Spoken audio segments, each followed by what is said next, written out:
Selamat malam sedulur semua. Apa kabar? Tetap sehat-sehat kan? Oke, itu yang penting. Malam ini luar biasa sekali.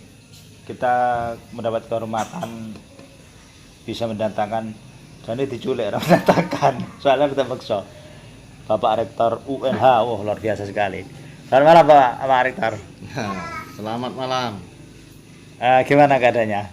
Alhamdulillah. Kelihatannya capek sekali nih. Jadi Biasa, capek Oke. itu biasa. Oke. Santai. Ya. Jadi gini, Dulur. Beberapa hari ini, Pak Rektor, saya ketika buka Facebook, buka WA, itu berseliweran netizen itu ucapan-ucapan selamat atas beralihnya status dari STKIP Ruda menjadi UNH. Ceritanya piye? Luar biasa. Perasaan Anda naik sebagai ketua STKIP itu belum lama, kira-kira sekitar 2 atau 3 tahun. Toto kok langsung rektor ini. Gimana ini? Cerita di baliknya itu gimana? Silakan Pak Rektor. Ini mau tahu beneran apa mau tahu itu? Bener, saya betul-betul heran ini. Kok iso? 2 tahun lah dari ketua jadi rektor gitu. Nah, itu kan biasa. Apa ada amalan-amalan khusus gitu? Gimana itu? Ya, itu anugerah. Jadi anugerah dari Yang Kuasa. Ya sebetulnya kalau ceritanya sih panjang. Ya. Jelas panjang itu. Jelas panjang. Panjang kali lebar lah kira-kira seperti itu. Tapi kalau mau diperpendek bisa juga. Oh, enggak pelan-pelan nanti. Enggak. Ceritanya kalau diperpendek. Enggak apa-apa. Oke. Jadi intinya itu sebetulnya itu prosesnya sudah panjang dilalui. Oke. Bukan ketika saya menjabat jadi ketua STKIP, bukan.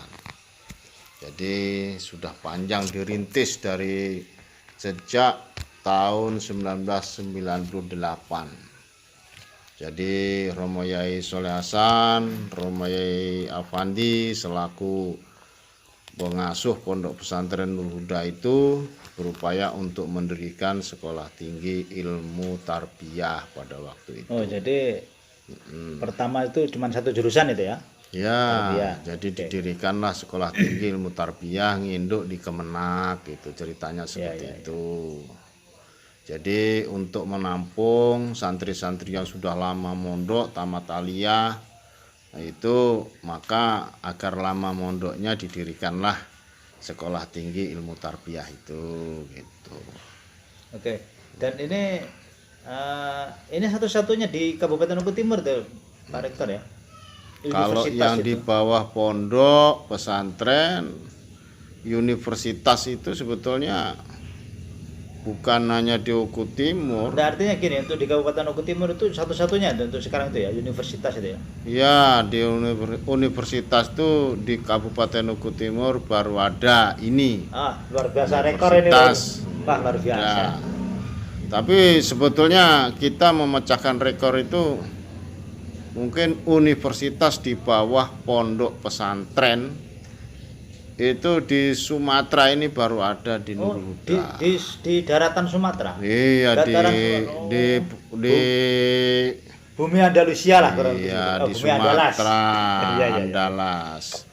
Jadi di luar wilayah biasa Kepulauan Sumatera itu yang ada di bawah pondok pesantren, kampus yang induk di Diknas sudah statusnya universitas satu-satunya Sebentar Pak Rektor. Universitas Nurul Huda. Saya kok kurang nyantol ini, mau untuk dedel gitu. Maksudnya di bawah pondok pesantren itu seperti apa itu? Universitas yang Jadi di bawah kan pondok dulu pesantren. tadi ada cerita bahwa dulu pondok tadi mendirikan sekolah tinggi ilmu tarbiyah. Nah, setelah itu berkembang berubah menjadi sekolah STKIP, sekolah tinggi STKIP. keguruan dan ilmu pengetahuan. Itu tahun 2007. Ya, sekolah tinggi keguruan dan ilmu pendidikan. Kurang lebih sudah 20 tahun lebih ya? 2007. Oh, 2007. Baru Jadi dari 14 tahun, 98 bermetamorfosis menjadi STKIP tahun 2007. Iya. Berarti kan sudah lama. Nah, oleh karena itu Kemarin ketika saya diberi amanah untuk menjadi ketua STKIP, saya mendapat mandat dari Romo Yai Afandi segera dirubah status minimal menjadi institut gitu. Nah, ini luar biasa ini. Targetnya institut atau universitas. Ya, 2 pulau terlampaui sekali dayung. Nah, ini yang saya penasaran. Apa saja yang sudah yang Bapak Rektor lakukan mulai menjabat dari ketua sehingga sampai ke universitas. Ini jelas membutuhkan apa gitu nih, effort lah Pak. Upaya-upaya yang luar biasa. Jadi bisa melampaui target yang tadinya cuma di target ini institut atau universitas. nah itulah itu kan amanah yang diberikan oleh Kiai Pondok Pesantren Nur Huda kepada saya selaku ketua STKIP Nur Huda yang meneruskan periode kepengurusan tahun yang sebelumnya. Tentu bagi saya karena saya juga sebagai santri, amanah itu ya bismillah saya jalankan. Jadi setelah kita menjabat sebagai ketua, langsung kita bismillah di awal itu kita langsung komunikasi. Bahkan kita langsung menuju pusat kira-kira apa yang terbaik dalam rangka mewujudkan gagasan perubahan STKIP menuju institut itu. Ya akhirnya kami sepakat bahwa sudahlah kita langsung saja menuju universitas gitu. Ceritanya seperti itu. Tantangannya Pak Rektor selama proses dari sekolah tinggi ke universitas yang terberat itu tantangannya di mana? Baik di kalangan internal kah atau eksternal kah? Ya kalau menurut saya begini, kita itu kalau dalam bahasa santri itu sebetulnya nggak ada tantangan itu. Luar biasa. Nggak ada tantangan. Bagi santri itu tantangan itu apa? Yang biasa santri itu hidup sengsara. Artinya begini, apa istilahnya kalau pendekar itu musuh terberatnya itu di bagian mana gitu? Ya juga tidak merasa seperti itu. Gitu Nggak ya? ada. Artinya itu sebetulnya kita memproses itu bismillah, terus dengan penuh keyakinan kita lalui dari awal hingga akhir. Memang kekhawatiran, cemoohan, bahkan olo-oloan dari beberapa orang yang tidak percaya itu hal yang biasa. Namanya seperti itu. Kita juga ya kita sampaikan kepada Kiai, pokoknya kita proses menuju universitas. Ya kita proses dari awal. Pertama kita tambah prodi. Alhamdulillah di tahun pertama kepengurusan itu sudah tambah prodi 1. Pendidikan Teknologi Informasi itu sudah tambah. Nah, kemudian mulai masuk ke tahun kedua itu kami sudah buat tim bersama dalam rangka mewujudkan perubahan bentuk itu, khususnya menuju universitas. Akhirnya tim itu terbentuk. Dulu kopinya. Oh ya, alhamdulillah. Bismillahirrahmanirrahim. Ngopi lho. Ini tumben-tumbennya malam ini ngajak. Nah kebetulan sebetulnya besok itu kan mau di launching tuh universitas itu. Begitu. Iya. Beruntung sekali channel rodok miring ini bisa menculik Pak Rektor. Saya juga penasaran, terdorong oleh rasa penasaran karena melihat viralnya. Makanya itulah memang kadang-kadang kita itu harus miring-miring dulu. Betul sekali. Kadang-kadang miring itu ya dibutuhkan. Jadi miring itu kan bahasa lainnya itu kan gila.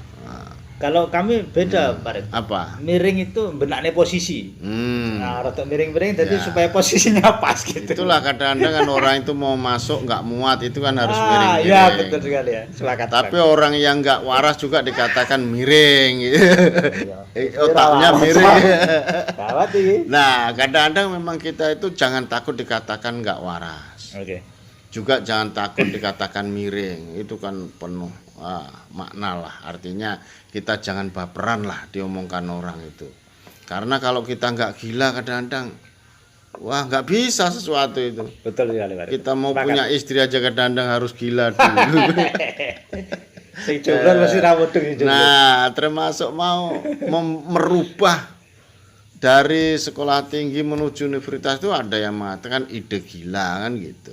Iya, Tapi ya, apalagi di desa, di apalagi di daerah daerah. kita, ya betul Ya sekali. itu, tapi ya biarkan, yang penting kita concern dengan apa yang kita tujukan. Tapi jelas sekali dengan ini keberhasilan Pak Rektor membawa STKP menuju universitas itu jelas menjadi inspirasi untuk institusi-institusi yang lainnya. Ya mungkin bisa jadi seperti itu, tapi bagi saya sendiri yang terpokok itu saya sudah berusaha menjalankan amanah Kiai, dan ya sejauh ini ketika itu sudah berhasil, ya saya anggap amanah itu berhasil dalam tahapan ini. Ya. Gitu.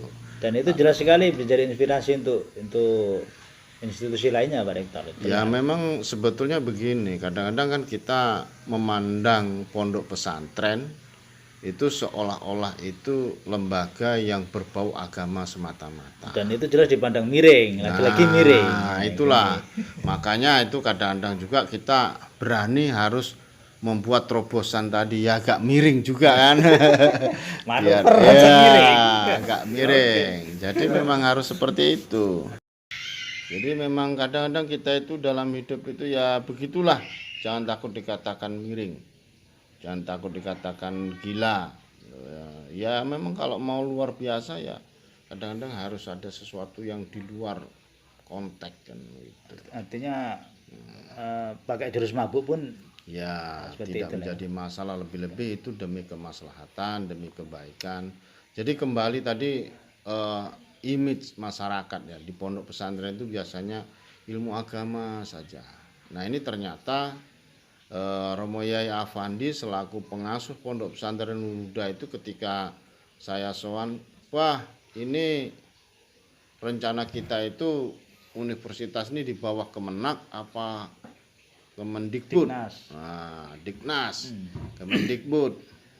Oh yang di bawah Kemendikbud, oh enggak di Kemenak, tidak. Berarti kita umum baharanya. Oh iya enggak apa-apa. Nah ini terobosan yang dilakukan berarti memang Yai Afandi mempunyai visi yang sejauh itu, karena memang pada dasarnya kalau saya sebagai santrinya memahami itu ya memang seperti itu. Sering diungkapkan oleh beliau itu bahwa seluruh ilmu yang ada di alam kehidupan ini milik Allah. Iya. Termasuk bahkan ilmu bahasa Inggris pun bukan berarti nanti pertanyaan kubur itu ada bahasa Inggris begitu, enggak. Apalagi ada yang mengatakan wah Allah itu enggak harus berbahasa Arab bahasanya. Oh ya enggak juga gitu, tapi seluruhnya lah ini jadi ilmu. Arahnya ngeri-ngeri sedap ini. Jadi ilmu itu semuanya milik Allah. Makanya ya ketika ide itu ke Diknas ya sudah bismillah kita proses universitas, berarti kita menambah saintek 3 prodi 4 prodi yang kita tambahkan. Ngomong-ngomong di Indonesia ini sudah ada berapa universitas yang di bawah pondok pesantren dan menginduknya ke Diknas? Ya saya belum update masalah itu. Kalau di Jawa, tapi yang jelas sudah ada Pak? Kalau di Jawa itu di daerah Jawa Timur sudah banyak.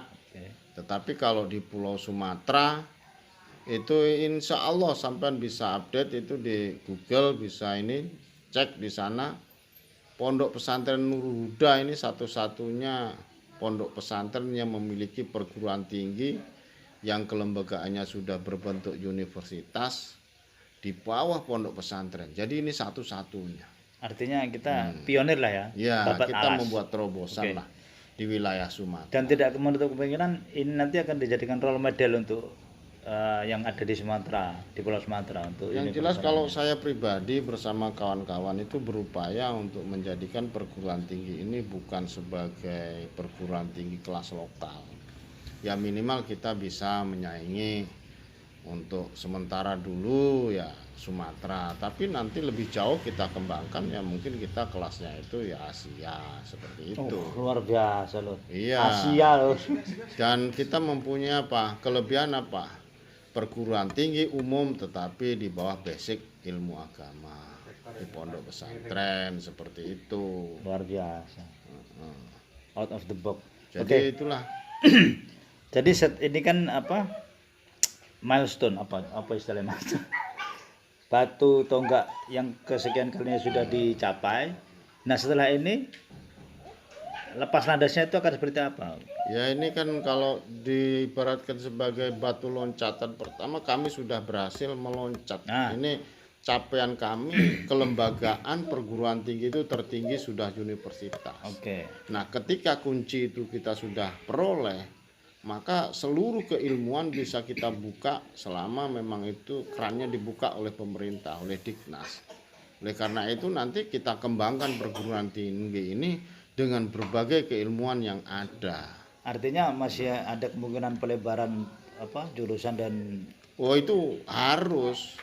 Jadi kita ini baru langkah awal. Universitas itu langkah awal untuk meneruskan membuka program-program yang lainnya untuk mengembangkan perguruan tinggi ini menjadi besar. Siap, luar biasa. Jadi seperti itu. Luar biasa. Belum ada apa-apanya, kita memang masih awal, dan menurut saya ya kalau seandainya itu kita ibaratkan berjalan itu ya kita memang harus betul-betul lari lah. Jadi ada kemungkinan 2 periode nih Pak Rektor ya? Kita nggak berpikir seperti itu. Karena kalau kita berpikir kolektif itu. Nah artinya gini, ketika Bapak Rektor sudah punya program yang luar biasa untuk lepas landas di jalur yang kedua ini misalnya kalau nggak 2 periode ya angel loh. Tidak, kita kan nggak begitu. Kita itu ketika kita berada ini, kita buat mapping ke depan itu, planning ke depan itu ya secara tertulis. Oleh karena itu yang jadi paling nanti pokok, jenengan ya siapapun yang berada di situ seharusnya meneruskan program-program cuma yang tinggal telah blueprint kita gitu aja. Ya bukan cuma ninggal, tapi harapan kita itu seperti itu. Tetapi kita tidak kok berbicara 2 periode, 3 periode, nggak ada masalah itu. Oke. Artinya begitu. Dan kita harus ngajak seluruh komponen sivitas akademik, yayasan, pondok pesantren harus berpikir seperti itu. Bukan pribadi-pribadi, bukan hanya saya sebagai ketua atau sebagai rektor. Nah, artinya gini, misalkan kayak Pak Jokowi itu kan punya program yang luar biasa. Tahu-tahu periode pertama sudah habis dan periode kedua, waduh, oleh penerusnya pun tidak digubris. Beda itu beda. Beda ya Pak? Beda, itu kan beda. Kalau di perguruan tinggi tidak seperti itu, seharusnya tidak terjadi. Mungkin ini karena itu di bawah naungan pondok pesantren, jadi ya karena kita kan sudah dibuat renstra, sudah dibuat jangka pendek, jangka menengah, jangka panjang, semuanya itu seharusnya dalam konteks itu. Artinya kita berjalan itu sudah ada blueprintnya, nggak ini. Jadi kalau tatanan itu sebetulnya seharusnya Indonesia juga tidak seperti itu sebetulnya. Tapi kan itu kenyataannya seperti itu, Pak. Ya itu makanya itu kalau kita selaku orang-orang yang terdidik di pondok pesantren tidak berpikir seperti tapi itu. Tetap ada kemungkinan terbuka kan ya wallahu alam kalau masalah itu, tapi kita tidak nah, kita mau menghitung potensi untuk tidak mengikuti blueprint itu kira-kira berapa persen gitu. Ya kita tidak berbicara seperti itu. Yang paling pokok kita berbuat sekarang dan kita beranggapan kita terus berada bisa berbuat di situ. Jadi apapun kita di situ, bagian apapun, kalau bisa mewujudkan apa yang telah direncanakan itu. Ini jawabannya kayak pemain bola ya. Nah, jadi seperti itu. Ya, oke, siap. Oke Pak Rektor, mungkin jadi yang harus dibedakan juga itu akademisi yang dilatar belakangi dengan pendidikan santri dengan akademisi tanpa non santri. Landasan pendidikan pondok pesantren itu harus jelas mempunyai karakter yang berbeda. Karena kalau spirit kita itu ya jelas, nilai ta'ala tujuannya itu jelas, bukan diawali dari sesuatu yang sifatnya itu materialis, hedonis, itu tidak. Nah itulah itu, apalagi ini lembaga pondok pesantren ya, ini jelas, ini perguruan tinggi juga di bawah yayasan pondok pesantren. Jadi seperti itu. Itu kalau kita berbicara ekstrim ya. Seperti itu. Oke, mungkin kayaknya cukup lor ya. Kasihan juga Pak Rektor. Enggak ada sesuatu yang Oh, perlu silakan saya kalau mau disampaikan, silakan ke timnya. ke Artinya rekan-rekannya. begini, Oke.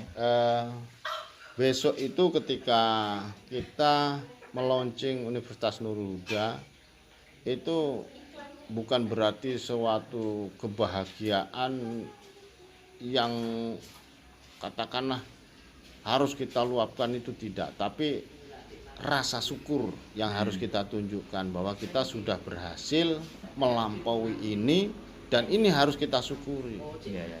Jadi bukan berarti kita membanggakan, bukan, tetapi mensyukuri. Jadi Dan kalau syukur itu konsepnya jelas. jadi tidak boleh berlebihan gitu ya. Ya bukan berlebihan. Kalau syukur itu batasnya tunjukkanlah syukurmu Iya, sebesar-besarnya. misalnya saya Kalau girangnya itu. kalaupun mau korban gitu. Nggak, Namanya syukur itu beda. Syukur itu ibaratnya kan begini. Jadi bukan perayaan ya, Pak ya. Loh ya bukan, Bukan, ya? bersyukur. Mbok saking Kalau syukurnya, syukur- saking senangnya terus nyemot mercon duar Lah. kembang api, bukan seperti itu. Perwujudan syukur sebesar-besarnya itu apa? Apa? Ya pengorbanan. Oh, korban lor. Apa? Korban. Loh, Leh. namanya syukur itu Oke, ya siap, korban siap. gitu Siap, lah. siap. Kalau bersyukur kok enak men, kamu syukurnya buktinya apa? Ya korban. Iya, iya, iya. Gitu. Ini bersyukur itu berkorban. Siap, siap, siap. Makanya ya ada upaya itu kita tunjukkan. Karena ini nikmat sedikit ya, kita tunjukkan fa amma bi nikmati rabbika fahaddits. Hadis ya.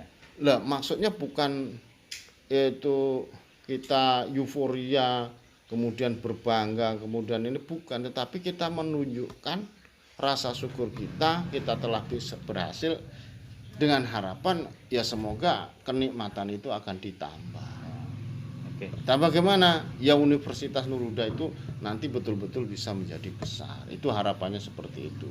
Dan yang paling pokok harus kita garis bawahi, walaupun Universitas Nurul Huda ini adalah di bawah Yayasan Pondok Pesantren Nurul Huda, bukan berarti ini milik semata-mata Pondok Pesantren Nurul Huda.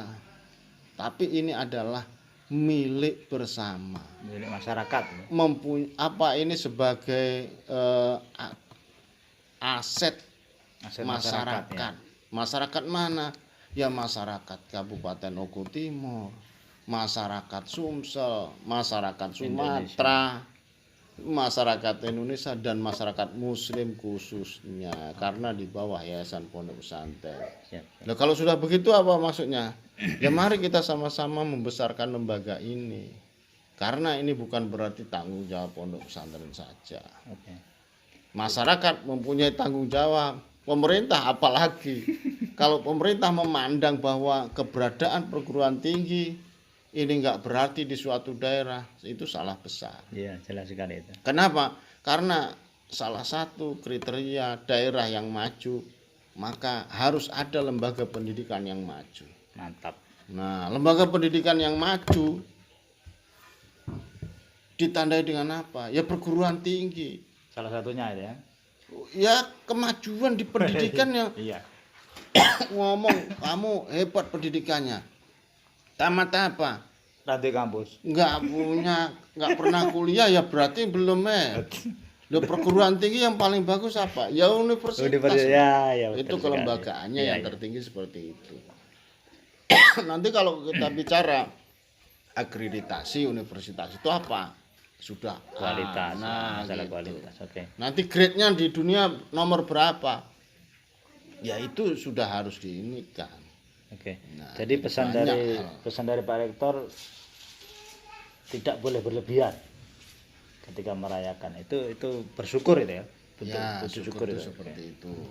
Oke, terima Dan kasih. yang terpokok kami sampaikan sama masyarakat, mari kita sama-sama besarkan Nah, perguruan tinggi ini. itu ya, Lor. Pemerintah wajib itu hukumnya mendukung lembaga ini. Jadi tanggung jawabnya adalah tanggung jawab kolektif. Kita semua bersama itu ya, mulai dari atas sampai Ya, paling ngesor loh, akar rumput. Oke. Ternyata tidak mudah mengelola sebuah lembaga, apalagi itu lembaga tinggi. Dan itu tidak mungkin dilakukan oleh one man show. Jadi tidak mungkin Pak Rektor bekerja sendiri. oh enggak, ini tim. Nah, makanya harap hebat yang apa? Jadi harap keberhasilan ini kalau saya mengatakan bahwa ini keberhasilan saya, salah besar itu. Oh gitu ya. Ini keberhasilan tim. Padahal tadinya saya mengira Bahkan apa? Bahkan ini sebetulnya tadi awal tadi sudah saya jawab, dari sejarah yang panjang harus dibaca, itu bukan saat ini ketika kita berhasil kan gitu tuh. Jadi itu prosesnya semuanya mempengaruhi sehingga ini terwujud. jadi saling sambung menyambung estafetnya itu Nah, tadi. kalau semua enggak mengakui seperti itu, seandainya ini sampean ngomongkan tadi kaitannya dengan pemerintahan, oh pemerintahan Jokowi sekarang begini. Loh itu ada kaitannya dengan dulu. Oke, siap. Mbah Harto kan nanam padi, buka sawah. Sekarang Mbah Harto belum bangun tol banyak-banyak. Kalau bangun tol banyak-banyak, sekarang Jokowi ini. Karena kalau mau buat sawah aja dulu zaman Mbah Harto kan gitu. Iya nokeh beras ya. Arep lihat ngendi bingung bareng dalane. Oke. Ya gitulah. Jadi ya sebetulnya ya begitulah kita itu Iya. santai lah, santai. Terima kasih sekali Pak Rektor atas waktunya dan banyak sekali yang bisa kita petik dari Ini tadi channel apa? rodok miring, Pak. Loh, kok cuma rodok miringnya itu? Nganu. Maksudnya apa? Itu tadi kita masih Miring sedikit gitu. Apa sedikit-sedikit miring? filosofinya itu miring rodok miring kan miring sedikit. Itu dalam rangka mencari posisi. Malah kemiringan angel balik. Begitulah kira-kira. Ya. Silakan kalau ada pesan terakhir Pak Rektor. Terima kasih itu ya. Iya, pesan terakhir tolong di-subscribe. Oke, terima kasih sekali. Ya, ini apa itu? Channel rodok miring ya. Oh, ya. Matur suwun sekali Pak Rektor atas Ya, waktunya. terima kasih. Oke, Lor. Semoga sukses ya channel ini. Terima kasih. Berapa subscribe yang diharapkan? Izin aku. Wah, Kalau target iyalah. kita sebenarnya tidak narjet. Ya, semoga lah, semoga Oke, siap, ya, siap. barokah. Nah, terima kasih. Ya, itu tadi perbincangan silat dengan Pak Rektor. Meskipun dengan capek-capek tapi beliau ikhlas, luar biasa. Oke, kita tutup sampai di sini. Sampai jumpa lagi. Jolali. Rodok miring. Kok kayak